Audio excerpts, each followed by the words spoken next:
in fall 2019 as part of the first cohort of Data Science Health Innovation Fellows in the Innovate for Health program. Dr. Kirkby obtained her undergraduate degree in physics from the University of Oxford and her PhD in biophysics from UC Berkeley. She completed her postdoctoral research in neuroscience at UCSF, where she studied large-scale electrical recordings of the human brain to understand how neural networks are altered in depression and anxiety. And everyone, please join me in welcoming Dr. Kirkby as she presents using biomedical knowledge graphs for medical diagnosis prediction.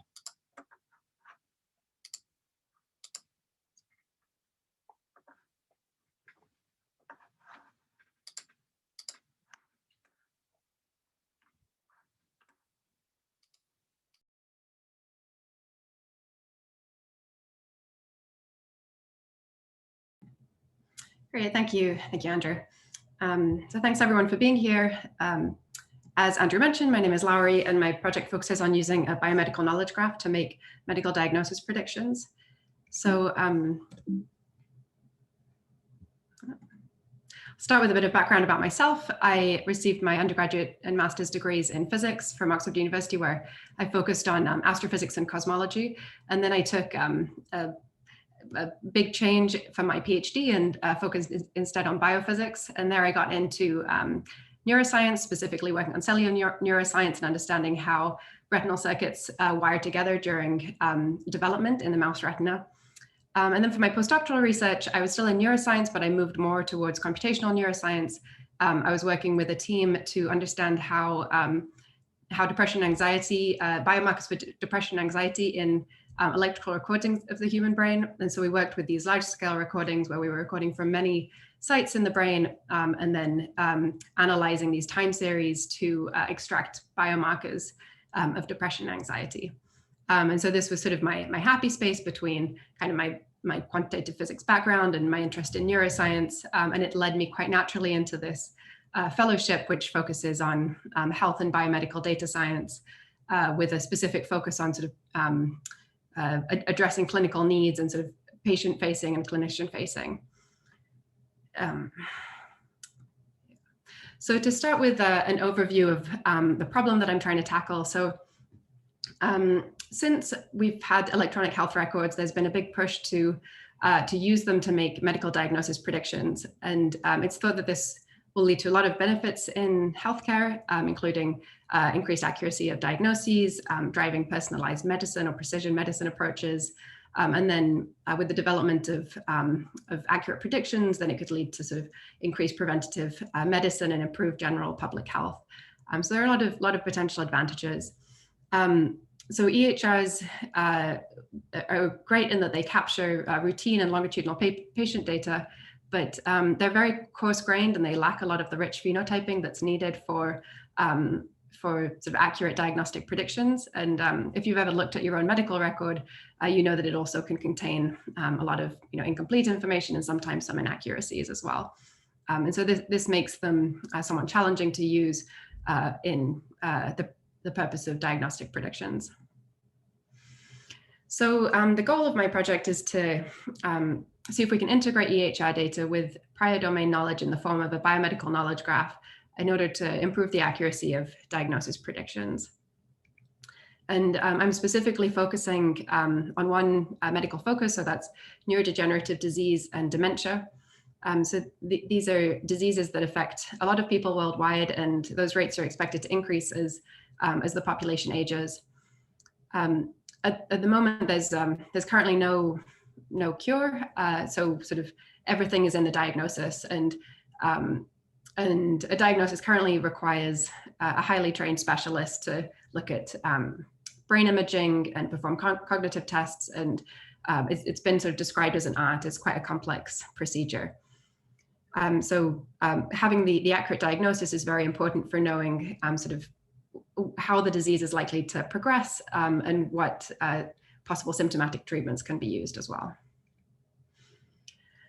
So there are a lot of different disorders that fall under the sort of umbrella of neurocognitive or dementia disorders.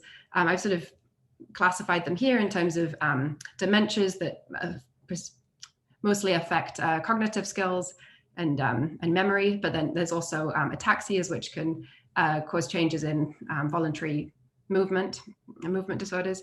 So there are a lot of overlapping symptoms in these disorders, and they include things like memory loss, personality and mood changes, and increased apathy, and then the ones that also include motor deficits. People can have difficulty in doing things like walking, speaking, navigating. And I'm sure that you've heard a lot about a lot of the diseases on these lists, like Alzheimer's disease, Parkinson's disease, ALS. But there are really a lot of different diseases that fall under this category. So I've broadly classified my project into two main specific aims. There's aim one is diagnostic subtyping. So that means being able to stratify patients who are experiencing these types of symptoms into their diagnostic subtypes. And then aim two focuses more on diagnosis prediction. So being able to predict the future risk that someone will develop dementia based on their current and past medical history.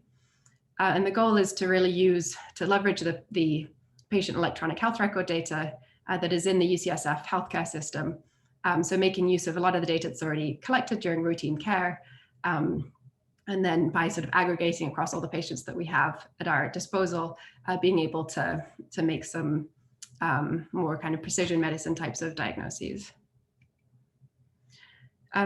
So one of the benefits of this Innovate for Health Fellowship program is that it involves a partnership between three leading institutes, so UC Berkeley, UCSF, and Janssen, J&J. And so we sort of have the pleasure of working with a really good group of people from each of the three institutions. And so for my project, I've sort of got an advisory committee composed of these 5 members who've all been incredibly helpful in sort of guiding the project and contributing technical and domain-specific expertise. So what's been done in this space?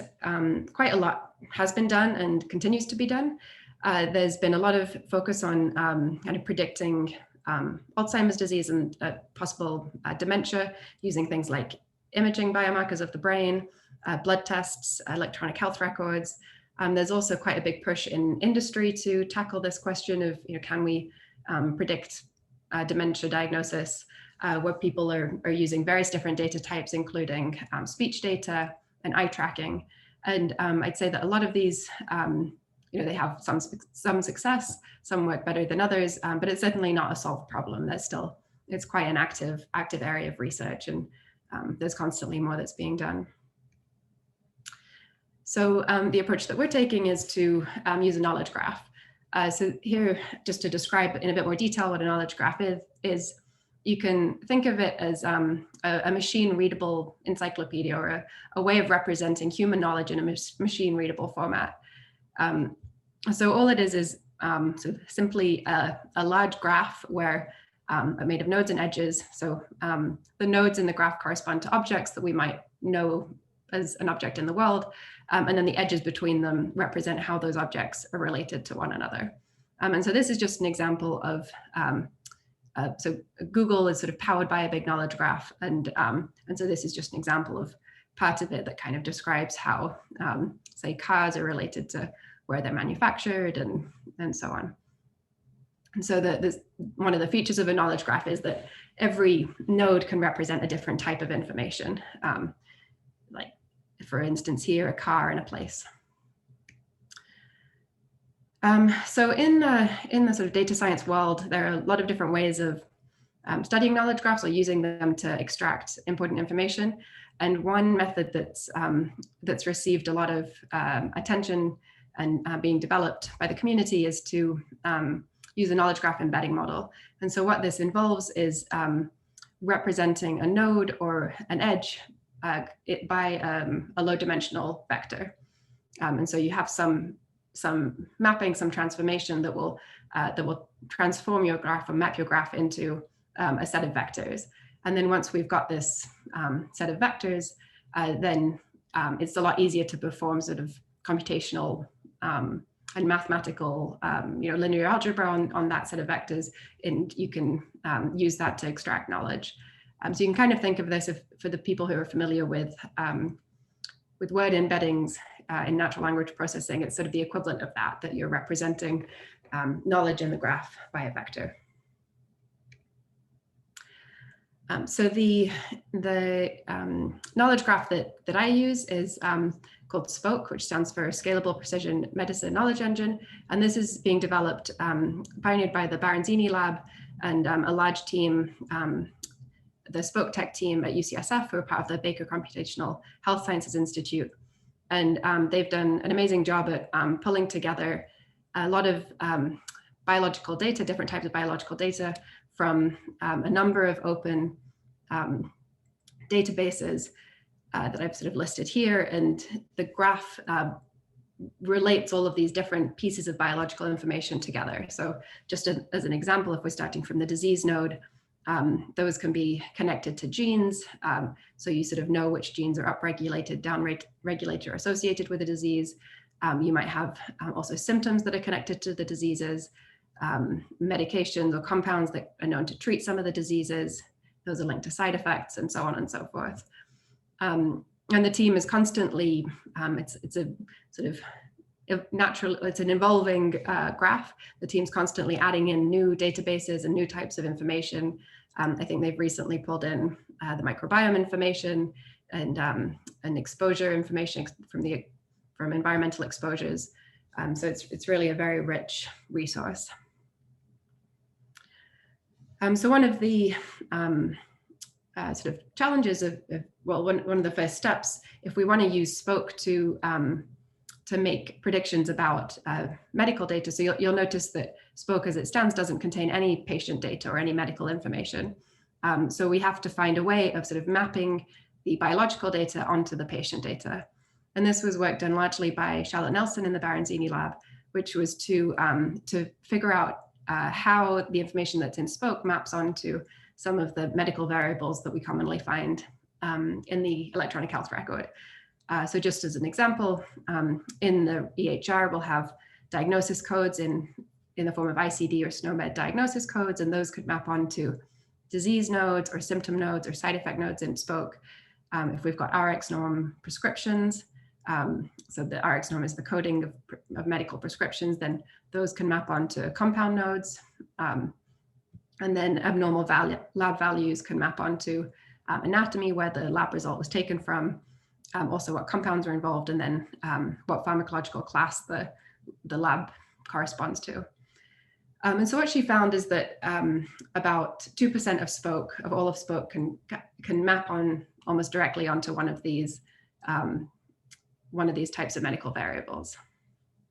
So there's still sort of, you have 98% of SPOKE that is this sort of extra information that you won't readily find in a medical record.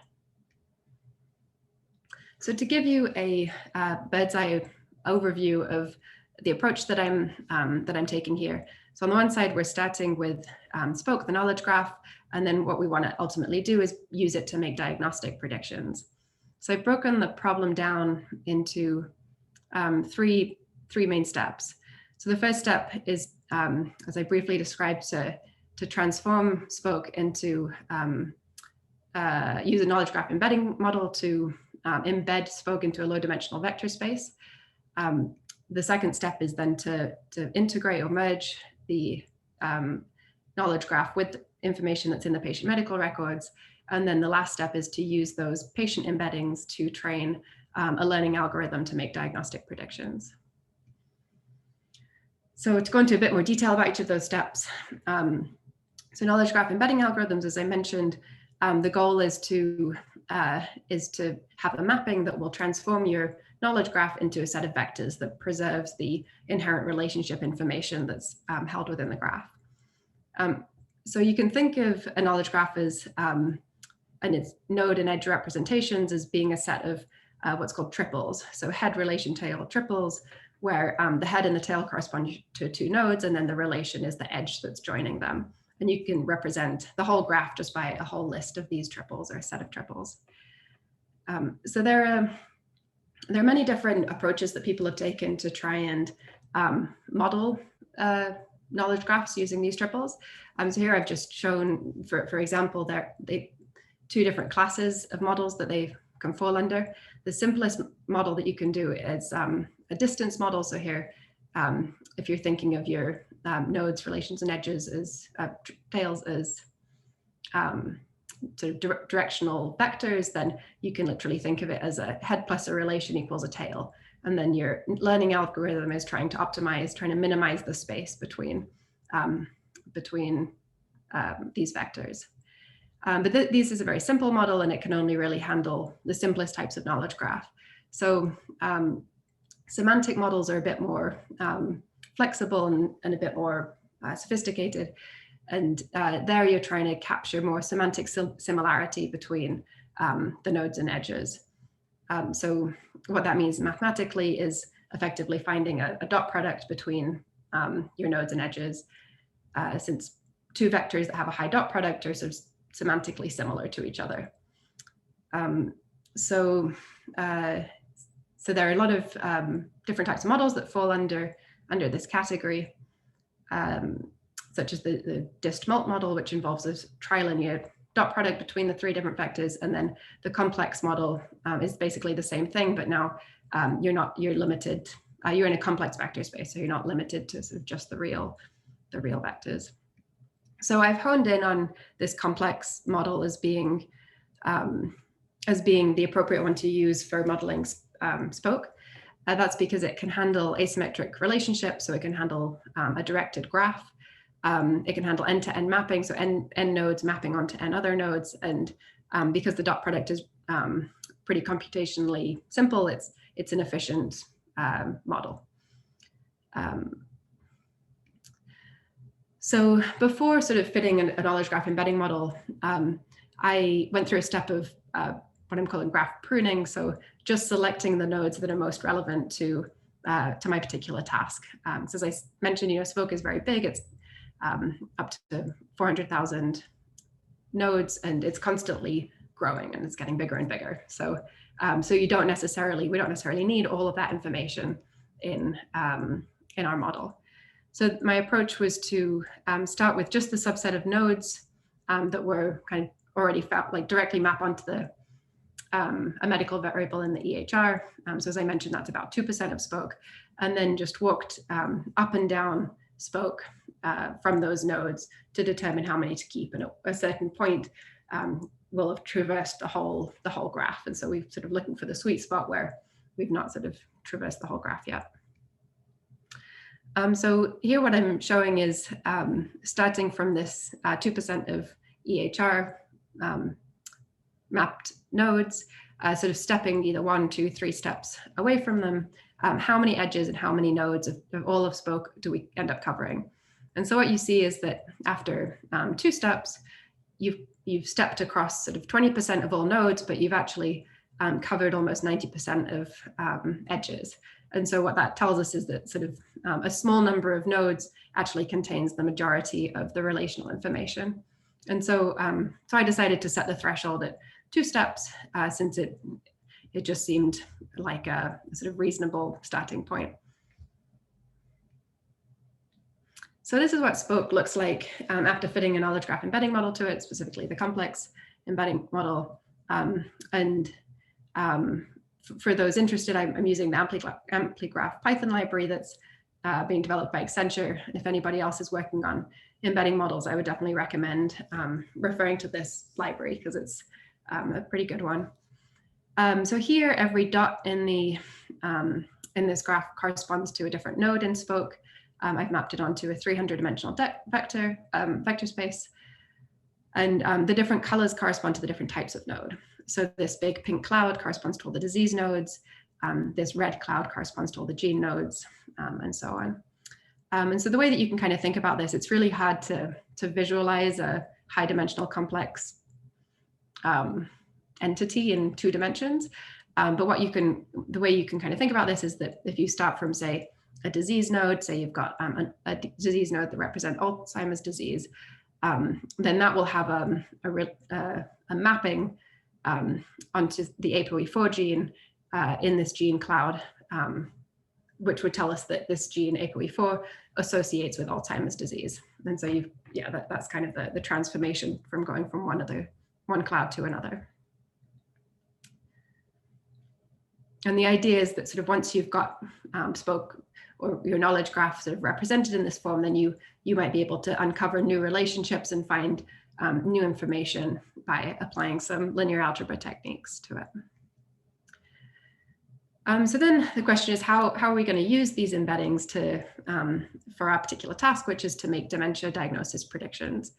So as a reminder, the two focuses that the two aims that I'm focusing on are diagnostic subtyping and then early dementia diagnosis. So after trying a number of different approaches, I actually found that this unsupervised approach was a good place to build off of. And so the idea is just trying to understand how patients that have any dementia diagnosis code in their medical record, so anybody that has been diagnosed with some form of dementia, how do they map onto the knowledge graph embedding space? And do we see any patient clustering or separation depending on which diagnosis code they have? So since there are a lot of different types of dementia, there are also a lot of different diagnosis codes that code for dementia. So here are some of the main ones, and they fall into a number of different categories, like sort of age-related decline, mild cognitive impairment. There are a few codes that are sort of unspecified as sort of a general or unspecified dementia, and then the more specified Alzheimer's disease and related disease codes like vascular dementia, Alzheimer's disease, frontotemporal lobe dementia. So I extracted all the patients in the UCSF database that have at least one of these codes in their record, and that led to about 14,000 different patients. And I pulled out the following information on each of those patients. So which conditions they had, sort of all of their past medical history in terms of their ICD-10 diagnosis codes, also any medications that they've been prescribed, and then any abnormal lab results. And just to make a note, I haven't included demographic information for a few reasons, but obviously age is a very important factor or predictor in dementia diagnosis. And so at a later stage, I'll sort of think a bit about how to bring that in, but for the moment, it's not included. So as I said, the sort of first step is mapping a patient's medical record onto Spoke. And so here you can kind of think of the diagnosis codes that they have in their record are going to map directly onto Spoke nodes that encode diseases, symptoms, or side effects. The medications will map onto compounds, and the lab results will map onto compounds, anatomy, and pharmacological class. And so you can kind of think of it as populating this big sort of patient table where one patient's medical record can be thought of as sort of Spoke hits and misses. So which nodes are sort of present in a patient medical record and which ones are absent. And just to give a little bit of a more kind of visual of what I mean by that. So if I look at just these ICD-10 dementia codes, they map onto a set of corresponding Spoke nodes. So things like Alzheimer's disease, and there are a lot of different subtypes of Alzheimer's disease in this database, the disease ontology database. It's because they each correspond to a different gene that's been associated with them. So that's sort of not information that you will get from the medical record, but it's sort of encoded within Spoke. And then, yeah, you can sort of see that you're seeing a lot of the same, a lot of these diseases are encoded by a single node in Spoke, like say Lewy body dementia or ALS. And again, just sort of for visualization purposes to give you a feel for where these where these nodes map onto in Spoke in this embedding that we've got. These are the so these Spoke mapped ICD-10 codes are shown in this diagram. We had a few disease nodes, and then a few of them also sort of fell under the side effect or symptom nodes. And if I then just look at the first order connections to each of these nodes, then that's what I've plotted here. These are the first order connected nodes. And there's not sort of too much to pull away from this other than there does seem to be sort of a cluster up here of other nodes that are somehow associated with dementia diagnosis nodes, and then a lot of genes that are also kind of found at the, say, tip of the cloud. So as I said, there's not too much to kind of take away from this. It's just really for schematics and kind of visualization purposes. So going back to the question of figuring out patient embeddings. So the approach that I've taken is I've taken these 14,000 patients who have a dementia ICD-10 code in their database, and then I've mapped them on, or I've sort of populated the spoke matrix to say, which spoke nodes are kind of present in their record versus which are not. So sort of collected all of those spoke map nodes for the variables in their medical record.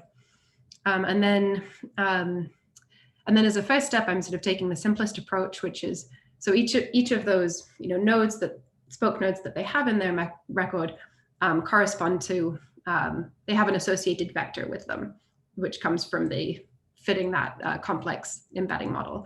And so then I've just averaged all of those mean spoke embeddings for all the nodes that are present in their medical record, but excluding the ones that are directly diagnostic. So if the patient was diagnosed with Alzheimer's disease, I'm not including the Alzheimer's disease node in their embedding, because ultimately what I'm trying to predict is the disease diagnosis.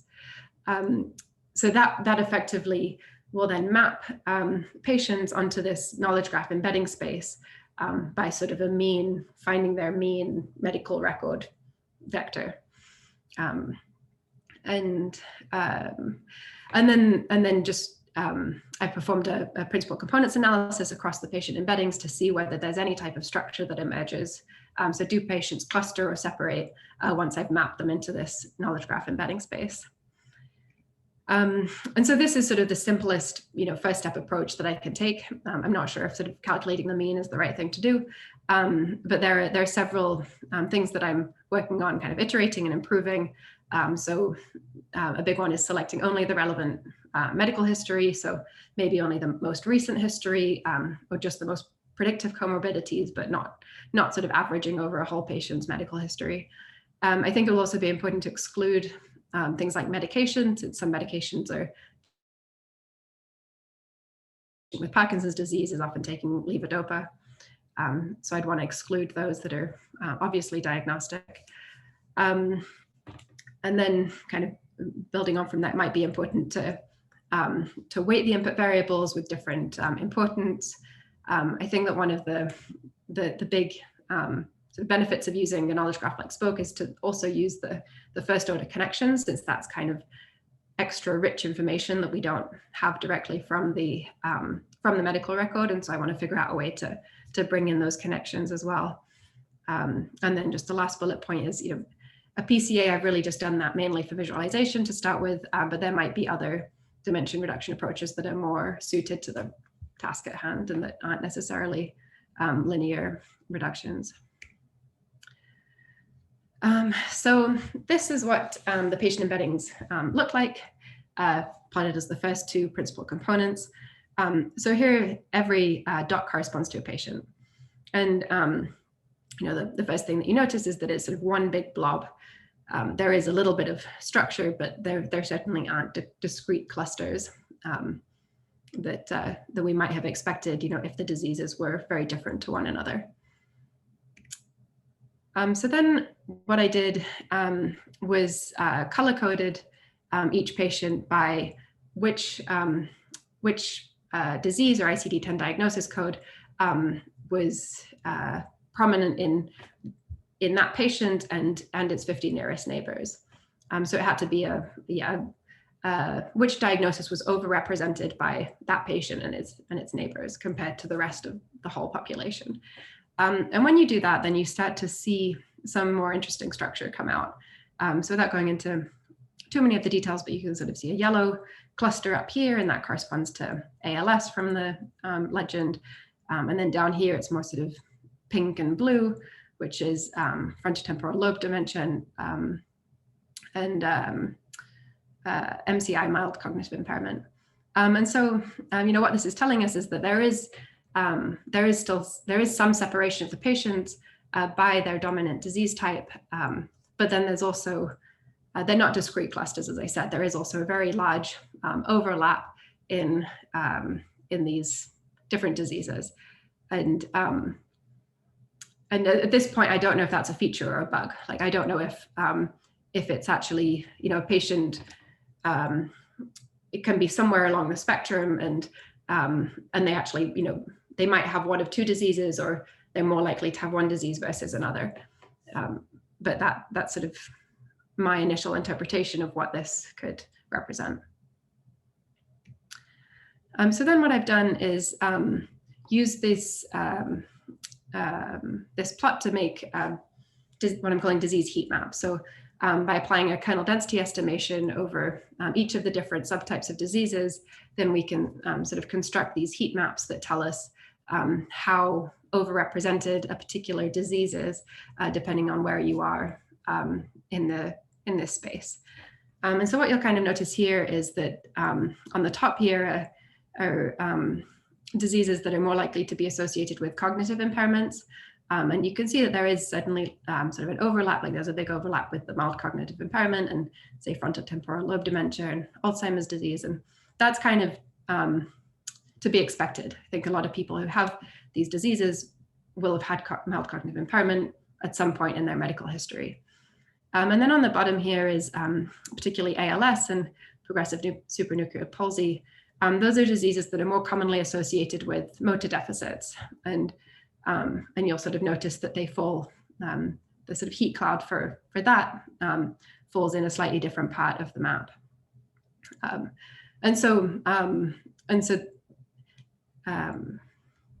So what I'm doing next is to then use these kernel density estimations to make diagnostic predictions. And what I'm thinking about along this line is for the patient stratification. So I would want to be able to construct a Bayesian classifier that can build off of the kernel density estimations and be able to predict the diagnosis of unseen patients, based on sort of how likely they are to have one disease versus another. And then in the context of patient trajectories, so I'm interested in seeing how patients move through this space over time. So for example, if patients are starting, say, with mild cognitive impairment, do we sort of see them moving more towards one cluster that might indicate one type of dementia versus another, if we sort of plot their embeddings over time. And I think it'll also be really interesting to see whether the patient clusters can tell us anything about the underlying biological profiles of the dementias, sort of what's going on in the brain, what type of sort of proteinopathy is underlying it and causing the disease. And then, of course, once models have been developed, sort of validating it on a totally unseen and new EHR data set. So before getting to that point, there are a number of things that I'm currently working on. So a big thing that you'll notice is that's missing from this is controls. So I'm working on figuring out where and how age and sex matched controls map onto this space. And so there, the question would also be more sort of, can we predict, just who is going to develop dementia versus who is not. And then I think it's also really important to refine the patient cohort. So the EHR is definitely messy, and a lot of these diagnosis codes, we don't know how much we can truly trust the accuracy of the diagnosis. And so the way that I'm getting around this is to focus just on patients who have had a specialty visit at the Memory and Aging Center at UCSF, because those will be diagnoses that we can really trust. And then I've sort of mentioned, I've touched on a few of these other points as well, but selecting only the most relevant patient history and not including everything. I think, as I said, I started with kind of calculating a mean embedding. That was really just the easiest first step to try. And if anybody listening has any other ideas on, what could be a an effective sort of mapping approach, then I'd be really interested in hearing that. And then also kind of bringing back the question of demographics, then I think it'll be important to understand how predictions vary if we stratify the patients that we have by, say, race, ethnicity, or age, to make sure that we're not kind of encoding in any types of biases into the modeling. So to end, I'd like to say thank you to everybody, in particular to the Innovate Health Program, all the other program fellows, my advisory committee, everyone on the Spoke Tech team, and thank you for building such a great resource. Yep, to the co-directors and the steering committee. So thank you, everybody, and I'm happy to take questions. Thank you so much, Dr. Kirkby. Round of applause, I'm sure, from all the attendees. We welcome your questions in the Q&A, and we have one lined up. The question is from Haley Hunter Zink. I'll allow Haley to talk in case there's a follow-up question, but her question is, could the same approach be used to do patient segmentation within a disease? For example, to segment patients with COVID-19 with respect to disease progression outcomes? I don't see why not. I think, yeah, it's something that I've been trying to, while developing this specifically for sort of dementias and neurocognitive disorders, I've also been trying to think about sort of, yeah, just what is a kind of general approach that you can leverage a knowledge graph to make diagnostic predictions. And so, yeah, my intuition would be, if it works for one disease, it probably would work for another. And I think that, yeah, applying it to something like COVID could be super interesting and important. Great, thank you for that question and for that answer. The next question comes from Gundolf Schenk, and I'll allow him to talk if he wants any follow-up question. But what about a time series for the patient features? What would you need to make this temporal approach possible? Yeah, that's a good question. And I'm definitely still kind of thinking about that, trying to wrap my head around it a bit.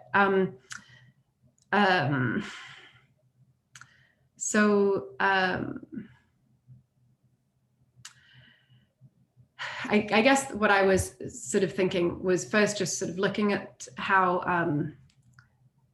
as I said, how patients kind of move through this space. And then maybe we would want to use the, where they fall in PCA space as the kind of input to, say, a time series analysis, like a temporal type of model, like, I don't know, either an LSTM or some other type of model that takes into account kind of recent history and can predict sort of the next time step. So that was kind of what I had in mind. But as I say, I'm still kind of chewing on that a bit. Sounds good. When you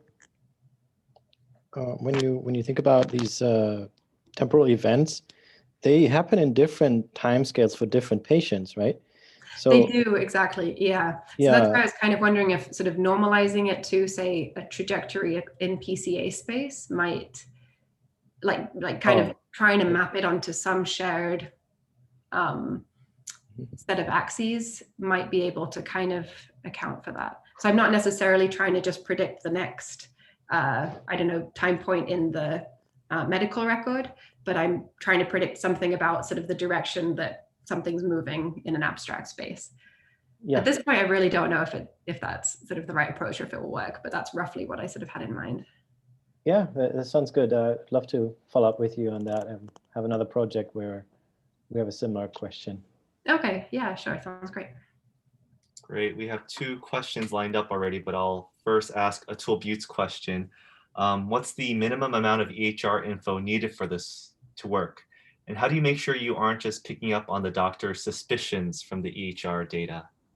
Yeah, that's super interesting questions and a big challenge. So it's kind of to answer the second one first. I think that by filtering based on the specialty visits is probably a good starting point. And after a lot of discussion with Kate Rankin, who's a clinician at the Memory and Aging Center, it really seems like you can trust the diagnoses from the Memory and Aging Center. Like, they are very accurate. And so using that as some type of ground truth seems like a good place to start. How that then translates back to what we see in the primary care situation, I don't really know yet. Yeah, if you have any thoughts on that, I'd be really curious to know. What was the first question? Can you remind me, Andrew, please? What's the minimum amount of EHR info needed for this to work? I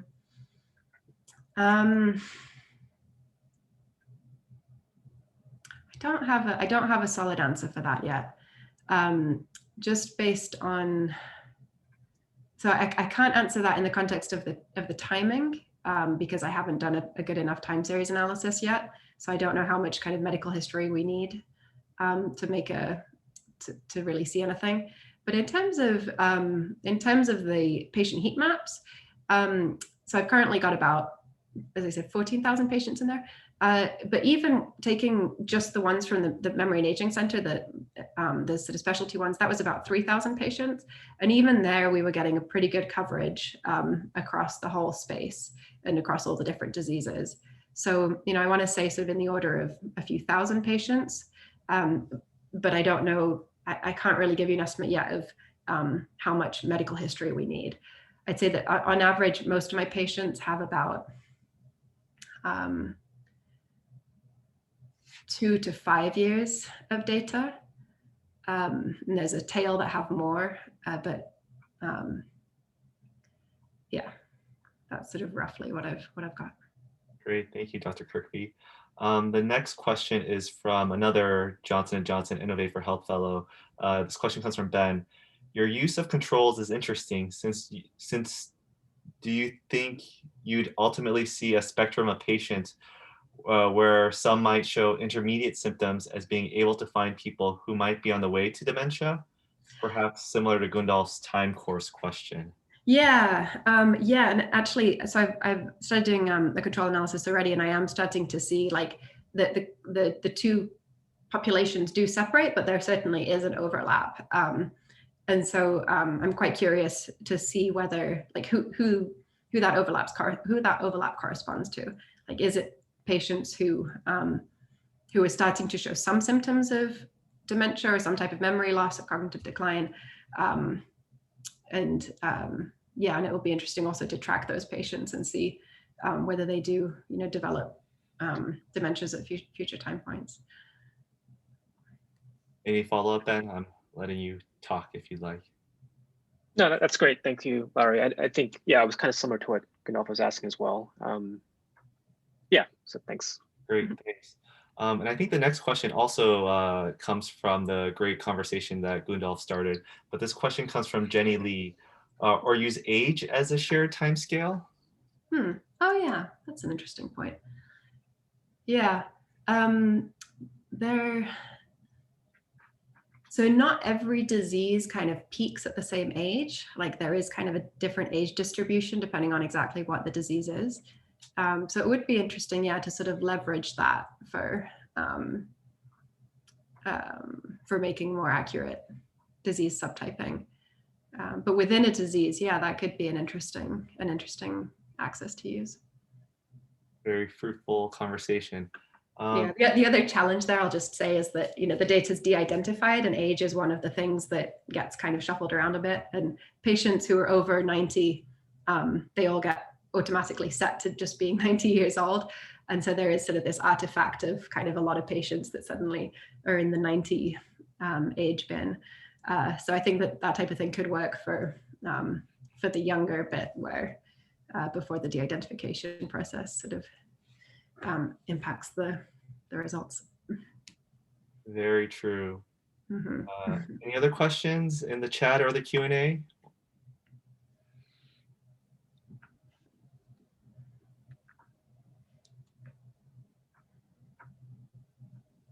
I'll stop my share screen. That's all right. Not seeing any questions popping up. Any last burning questions for our speaker?